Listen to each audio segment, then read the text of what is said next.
true to His Spirit. We often hear the phrase, mawala ng yaman, wag lang ang yaman. But today, it was not pride that prevailed. It was care, protection, and love.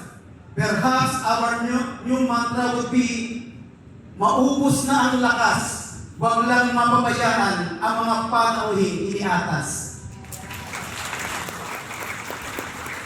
To the winners, congratulations. Carry your laurels with dignity and humility. Remember that for 2 weeks, Batangas City served as your home. To those who fell short, do not be discouraged. God is simply giving you more time to hone the immense potential He has placed within you. Better luck next time. Your journey is far from over.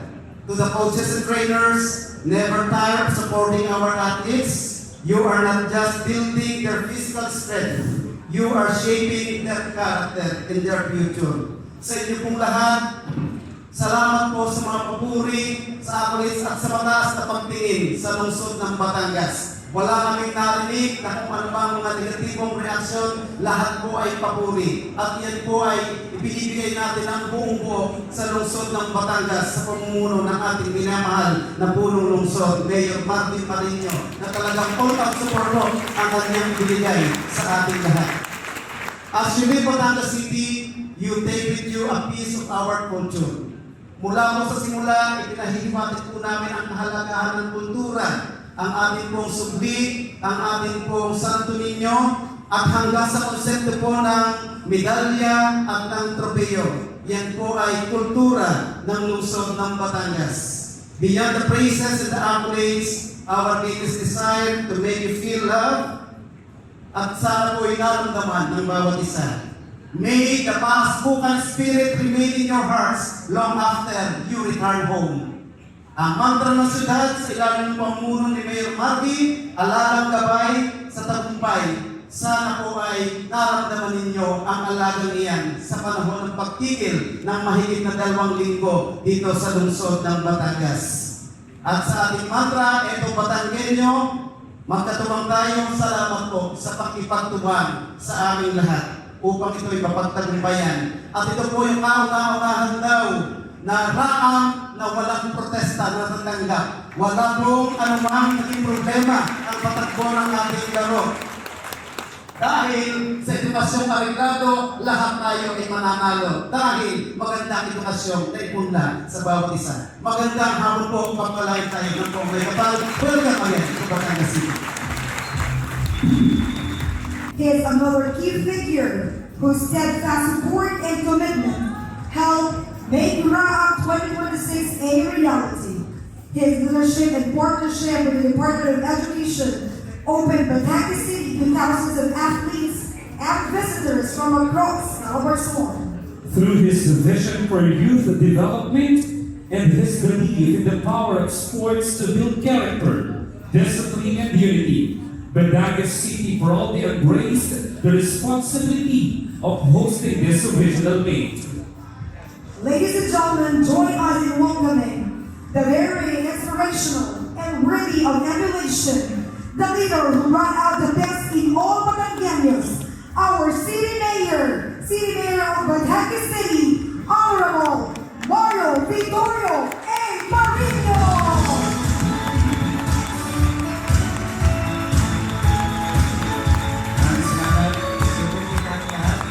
Magandang hapon po sa inyong lahat. Sa ating pong bisita na tatanggap ng sunod na parangalan ng pagkalapit ng RAAM 2027, Mayor Eric Africa, palakpakan naman po natin. Ang buong konseho, nandito po, palakpakan po natin ang buong konseho at ang kanilang mga kasamaan.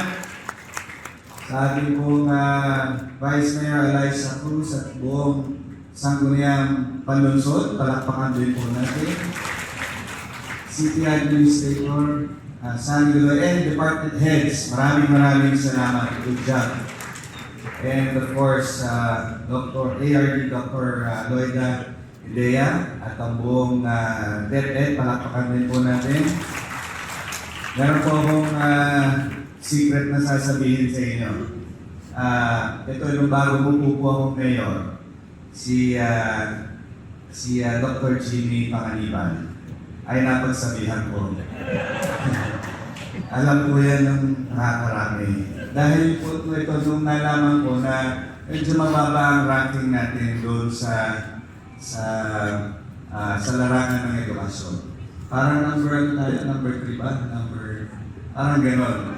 Sabi ko sa kanya, pag hindi tayo naging number 1, ipapalipat kita.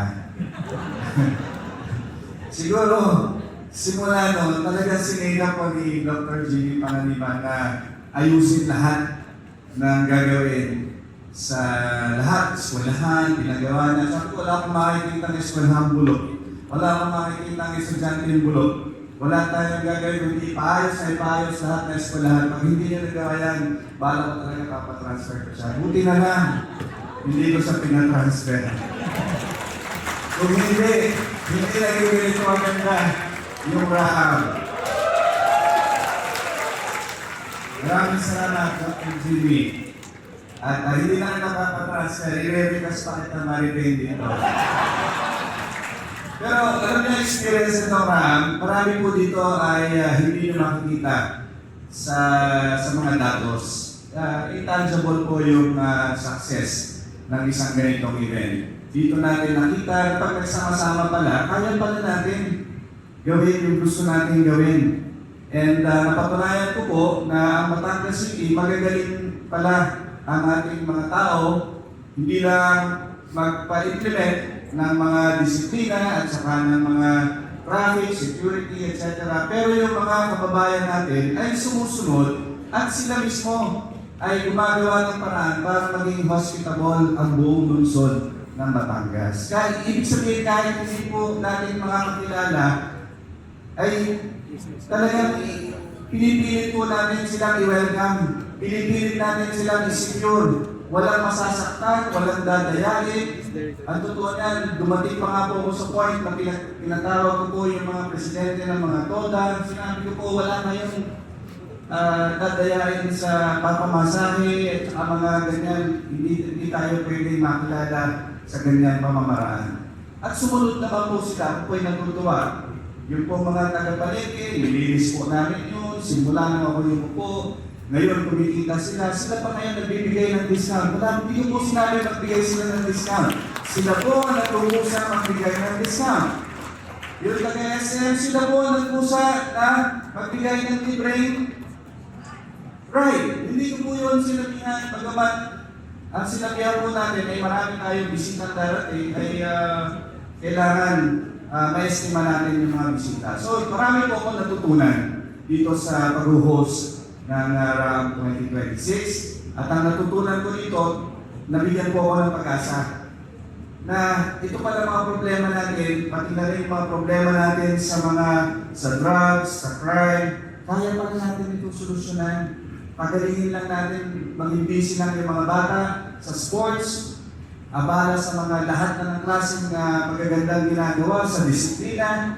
Tingin ko, kaya natin unti-untiin mapaganda ang ating syudad. Kaya ako'y natutuwa at ang iba ang susunod na host dahil gusto mo naman kayo ang makinabang sa lahat ng napakinabangan namin na experience dito sa aming Raham 2026. And nagpapasalamat po kami yun sa ginagamit ninyong ibang venues dahil hindi po masyadong natapos yung aming swimming pool.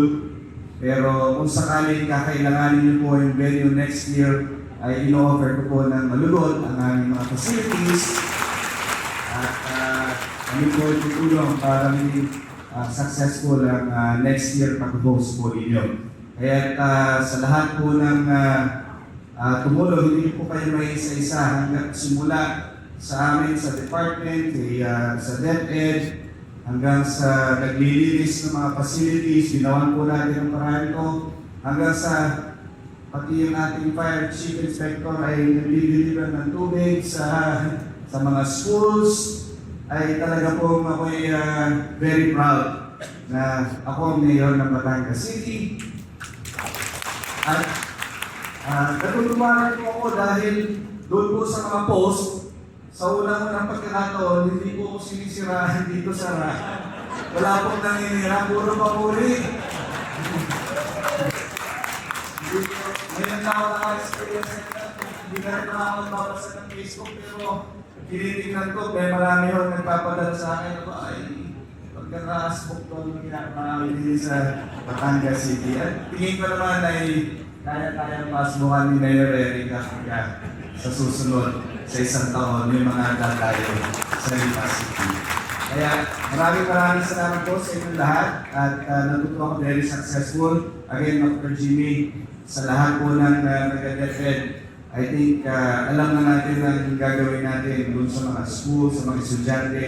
So we will work harder again to prepare. Medyo konti pa lang yung gold medal natin, pero nadagdagan naman nung last year. So, tingin ko ay sanayin ulit natin yung ating mga bata dahil yan ang solusyon din sa droga at tingin ko yung makakuha sila ng mga scholarships dahil sila ay magaling sa kanilang larangan ng sports ay malaking bagay sa future ng ating mga kabataan. Kaya po, sa Lipa, sa ating kaibigan, sa Mayor Eric, natutuwa po ako at pumayag po kayo na kayo maging host.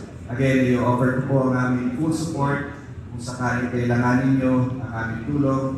At good luck and mabuhay po ang Lipa City, mabuhay ang Batangas City, mabuhay po tayo lahat. Magandang hapon po sa akin.